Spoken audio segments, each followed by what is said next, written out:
Welcome to this session.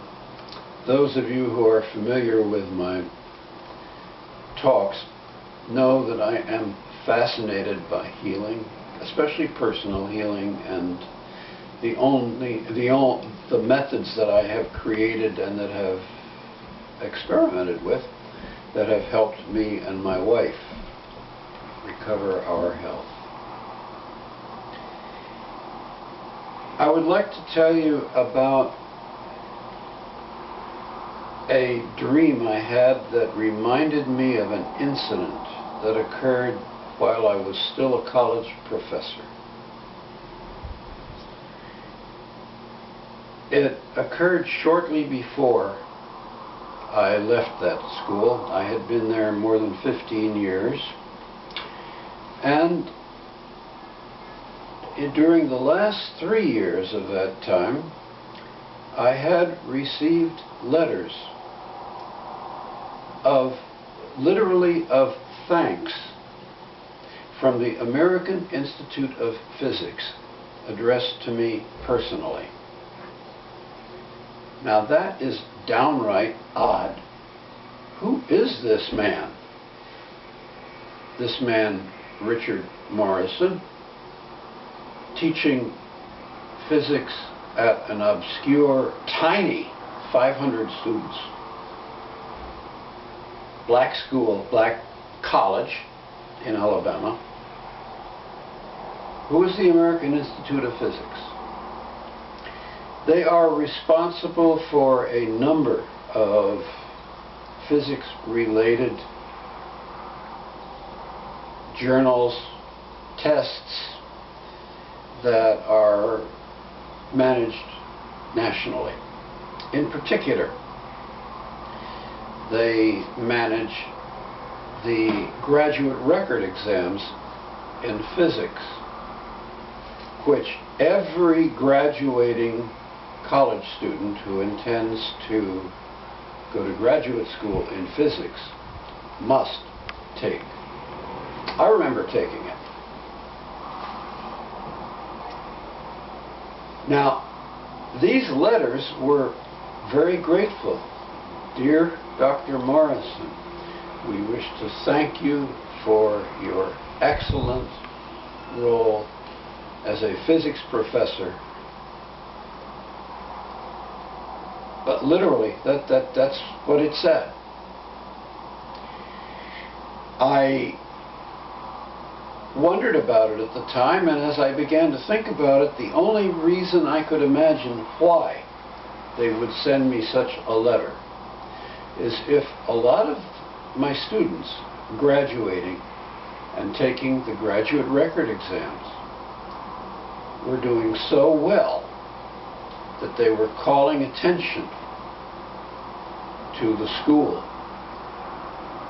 where they graduated from. And that led straight to me because I was the only professor during those periods that had been there all of this time. I was grateful. An event happened in 1987 in the fall. The students in my elementary physics class decided they were unwilling to report to me on the lab work they had done in the class. That had never happened before. I was dismayed and shocked. And they were quite adamant about this. They shouldn't have to do it.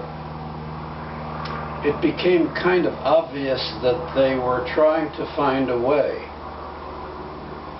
to make it impossible for me to determine whether or how well they had done these labs for which they were receiving credit. In fact, for 3 hours a week. And of course I knew this. I'd been there 15 years. So my response, and they were absolutely revolting. I'd never faced this before, was to say, okay, in that case, we will have our normal meeting, but instead of a laboratory, I will lecture to you for 2.5 hours, and then the last half hour will be a test over the material I presented, and I would lecture to them. And they agreed to this, since I had agreed that they would not have to write a report. And that would satisfy me, because then I was assured that they had actually attended and learned the material. This started in late October, continued through November, and then December until Christmas break. When school started in January, a student came up to me in class and said, "It's over." I said, "What's over?" He said, "It isn't right." And I said, "What isn't right?" The student went back to his desk. Later that same day, another student came up and said, "We want the labs back." Now that was specific enough so I could respond to it. And I asked the class what they wanted. I got a real clear answer. They wanted the labs back. They were sick of these lectures. And that's not my problem. So they got the labs back. What was fascinating was after they came back, I received the most beautifully written, carefully written, documented labs I have ever seen in my life. It seems that as a result of their experience, they were grateful for the opportunity to report. That was nice.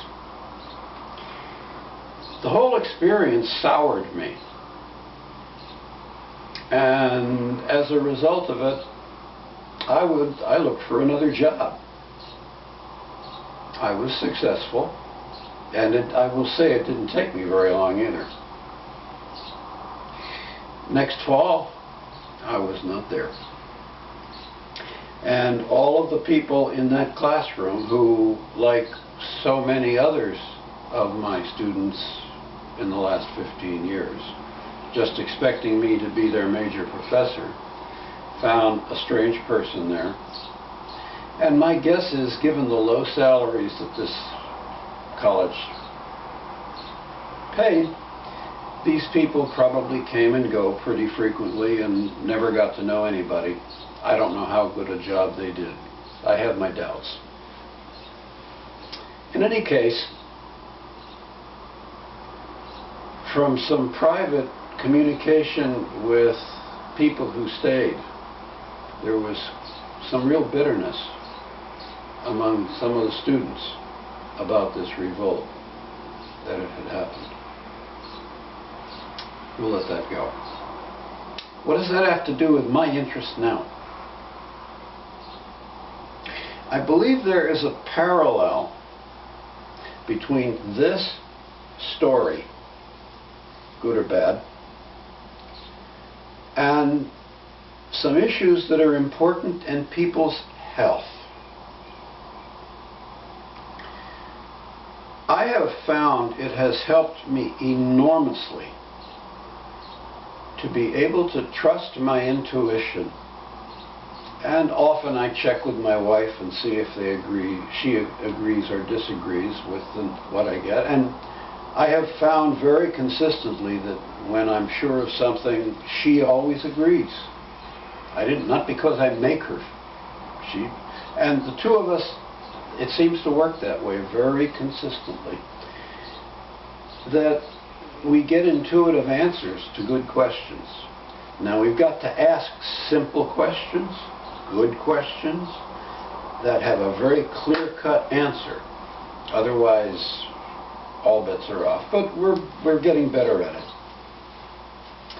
One thing we can do is ask, is this particular organ healthy is this particular organ functioning the way we expect it to and it should? Very simple questions. And generally we get good answers. That's nice. Most people can't do that, or won't. And I have to admit that my own experience strongly indicates that the parasites in my body and in my wife's do everything in their power to prevent us from getting this information.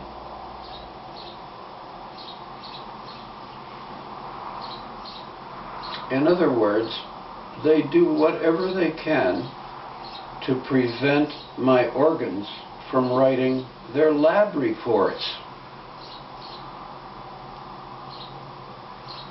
Well, what happens to the teacher?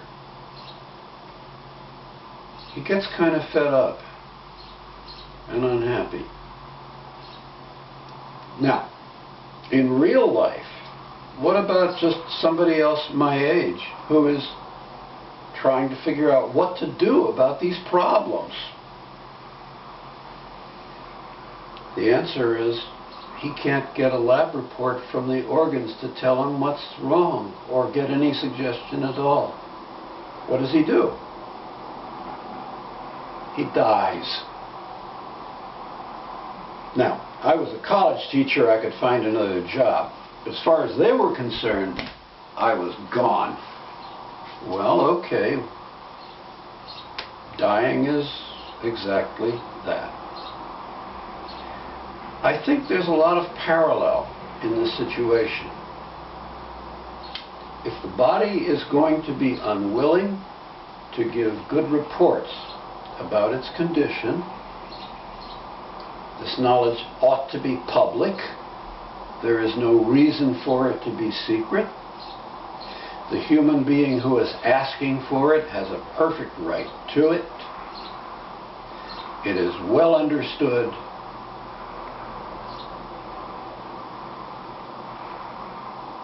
If the body is unwilling to give this, or unable for one reason or another, it wouldn't be too surprising to expect death as a result.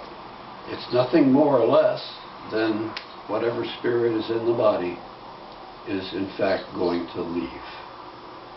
That's what happens. And typically that's what we expect from a person who is old.